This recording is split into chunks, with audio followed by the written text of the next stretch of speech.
Selamat pagi, siang, atau malam. Berjumpa lagi di video saya kali ini. Saya akan membahas tentang syarat-syarat pengajuan NIPTK. Oke, ini ditujukan bagi Bapak, Ibu sekalian, saudara-saudara yang belum memiliki NIPTK dan dalam proses ingin mengajukan. Oke, sebelum kita lanjut, saya sarankan kepada saudara-saudara sekalian untuk menekan tombol subscribe, like, and share. Oke, kita mulai. Syarat-syarat yang pertama, sudah terdaftar di Rakodik. Artinya, Bapak Ibu guru yang akan mengajukan usulan NIPTK wajib terdaftar di Rakodik. Yang kedua, belum memiliki NIPTK.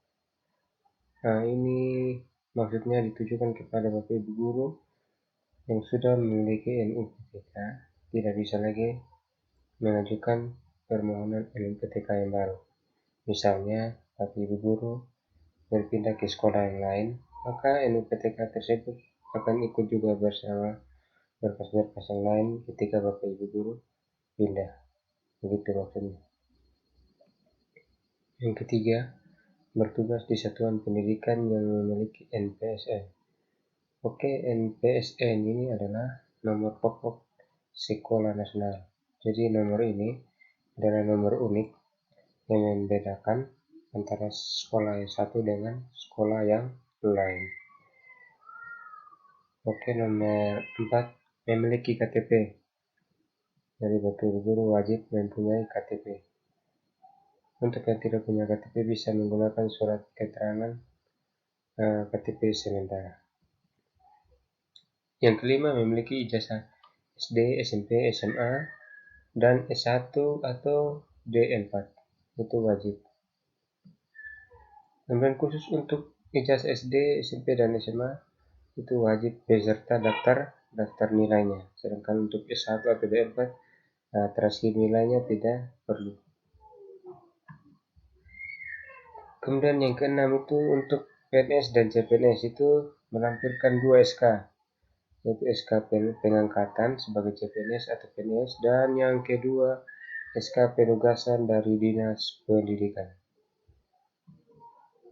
Nah, bagi yang non PNS atau guru yayasan atau swasta juga melampirkan 2 SK, yaitu pertama SK pengangkatan dan penugasan dari Kepala Dinas Pendidikan yang bertugas pada satuan pendidikan yang diselenggarakan oleh pemerintah.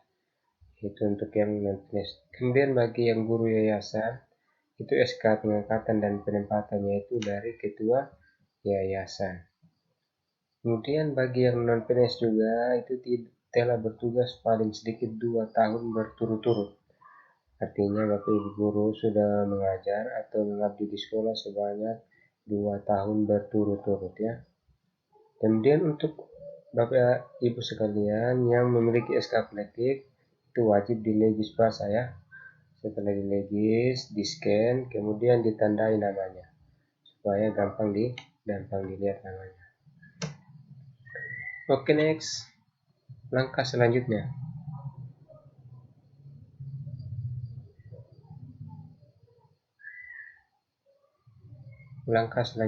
Setelah kita mempersiapkan berkas-berkasnya, apa yang kita harus lakukan?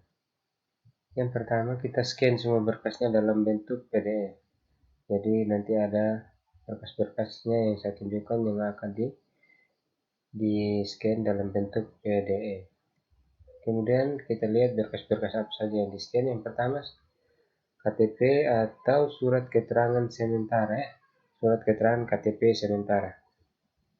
Kemudian ijazah SD dan daftar nilai, ijazah SMP dan daftar nilai, ijazah SMA dan daftar nilai, kemudian ijazah S1 atau D4. Yang keenam adalah SK pengangkatan dan penempatan atau penugasan. Jadi ada 6 berkas yang mesti di-scan. Kemudian ukuran maksimal berkas tersebut adalah 2 MB dan minimalnya 100 KB. Jadi itu ukuran maksimalnya 2 MB dan minimalnya 100 KB. Kemudian semua berkas yang harus di-scan itu harus berkas yang asli ya.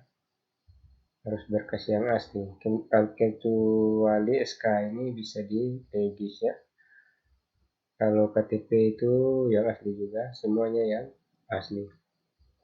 Kemudian serahkan berkas tersebut kepada operator Dapodik untuk diupload ke verpon.ptk.data.kemendikbud.go.id. Jadi Bapak Ibu guru sekalian yang bukan operator tidak bisa menguploadnya sendiri ya. Kenapa tidak bisa? Karena hanya operator yang memegang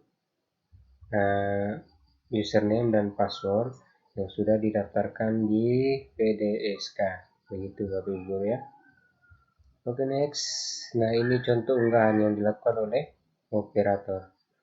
Nah, di sini contohnya ada KTP, di sini ada ijazah SD dan transkrip nih dan daftar nilai itu di scan jadi satu ya, dari satu file. Begitu juga dengan ijazah SMP, ijazah SMA, kemudian ijazah S1 atau D4.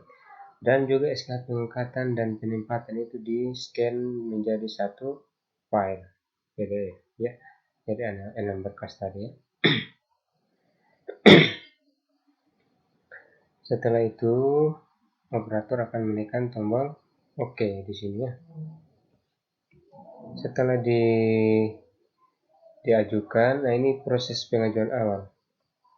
Di sini untuk garis birunya ini menjelaskan bahwa berkas Bapak Ibu guru sudah disetujui oleh operator sekolah dan dikirim ke dinas. Di sini untuk dinas. Nah, tanda ini maksudnya berkas Bapak Ibu guru sudah dikirim tapi belum di-approve oleh dinas atau belum dikoreksi oleh dinas. Nah, di sini Bapak Ibu guru wajib melaporkan kepada admin dinas. Bisa mewakili operator atau Bapak Ibu guru sendiri pergi langsung untuk memberitahukan kepada admin dinas atau operator dinas. Nah, setelah operator dinas menyetujuinya, nah garis ini akan berubah menjadi warna biru. Dan tanda seperti ini akan berganti menjadi checklist ya. Akan berganti menjadi checklist dan tanda ini bagian sini akan juga berganti menjadi warna hijau. Dan tanda di sini akan menjadi anak panah. Artinya berkas Bapak Ibu guru sedang berjalan atau menuju kepada LPMP. Begitu selanjutnya sampai pada PDSK penerbitannya. Nah, ini contoh pengajuan yang ditolak ya.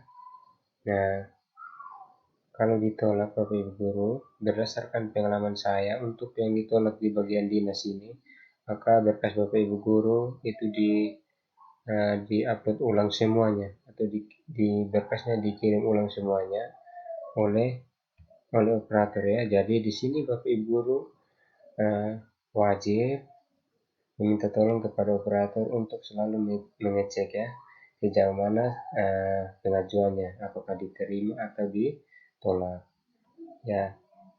Ini untuk admin dinas. Kalau untuk PDSK ini maaf, untuk LPMP di sini, jika berkas Bapak Ibu ditolak, maka berkas Bapak Ibu yang ditolak itu saja yang diupload ulang. Misalnya ijazah SD yang salah, maka ijazah SD saja yang di-upload ulang. Seperti itu. Yang lain yang sudah benar tidak perlu di-upload ulang. Kemudian pertanyaannya, kenapa bisa berkas saya yang ditolak? Oke, kenapa ditolak? Di sini banyak kemungkinan ya. Bisa saja berkas yang Bapak Ibu kasihkan ke operator itu kurang terang ya. Jadi ketika dicek atau diseleksi, berkasnya tidak terbaca atau buram atau gelap. Jadi itu biasanya dikembalikan. Yang kedua, SK-nya SK yang lama. Untuk yang uploadan SK itu harus SK yang terbaru ya. Misalnya sekarang berarti 2019 2020. Bukan SK yang lama ya. Yang ketiga maksudnya, Bisa saja operator itu dalam penguploadan itu salah mengirim berkas, misalnya ijazah SD yang dikirim itu salah, seharusnya ijazah SMP yang dikirim. Jadi pada kolom pengiriman itu salah mengupload berkas. Mungkin itu beberapa alasan biasanya ditolak ya. Dan silakan Bapak Ibu operator akan mengajukan berkasnya ulang seperti itu. Jadi wajib untuk selalu dicek ya. Dan kita akan lihat contoh berkas yang diterima. Di sini contohnya semua garis sudah berwarna biru dan di sini berganti menjadi semuanya berganti checklist. Oke, kita mulai dari awal. Di sini ada kolom foto ya, Bapak Ibu. Di sini tidak wajib memakai foto atau bisa juga tidak pakai foto. Kemudian di sini itu ada NPSN. Nah, di sini yang enggak kotak merah adalah nomor NUPTK sebanyak 16 angka. Jadi 16 angka itu NUPTK-nya. Tulisan nama Bapak Ibu, kemudian tanggal lahir, tempat lahir, jenis kelamin, dan nama sekolah. Oke, Bapak ya Ibu sekalian, sebelum mengajukan pengajuan NUPTK, wajib mengecek datanya di Dapodik apakah sudah benar atau masih salah. Jika masih salah, silakan Bapak Ibu berkonsultasi dengan operator sekolah untuk memperbaikinya terlebih dahulu sebelum dilakukan pengajuan NUPTK, sehingga data Bapak Ibu guru ketika diajukan dan diterima datanya sudah sesuai. Oke, selanjutnya dalam proses pengajuannya akan memakan waktu ya Bapak Ibu, ada yang cepat, ada yang lambat. Untuk yang lambat itu biasanya masih masuk dalam antrian. Karena di LPMP dan PDSK ini tetap juga melakukan verifikasi berkas satu persatu ya, bukan per sekolah tapi per individu, per guru, per orang ya. Jadi berkasnya dicek per orang bukan per sekolah, jadi akan memakan waktu yang cukup lama gitu. Untuk yang belum mengerti atau belum paham, silakan komentar di video saya ini, dan jangan lupa untuk tekan tombol subscribe, like, dan komen untuk mendapatkan notifikasi terbaru dari saya. Terima kasih.